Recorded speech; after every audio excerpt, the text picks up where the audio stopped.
اللہ وہ معبود برحق ہے کہ اس کے سوا کوئی عبادت کے لائق نہیں، زندہ ہے، سب کو تھامنے والا، اسے نہ اونگ آتی ہے نہ نیند، جو کچھ آسمانوں میں اور جو کچھ زمین میں ہے سب اسی کا ہے۔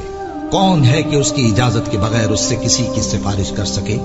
جو کچھ لوگوں کے روبرو ہو رہا ہے اور جو کچھ ان کے پیچھے ہو چکا ہے اسے سب معلوم ہے، اور لوگ اس کی معلومات میں سے کسی چیز پر دسترس حاصل نہیں کر سکتے۔ ہاں، جس قدر وہ چاہتا ہے اسی قدر معلوم کرا دیتا ہے۔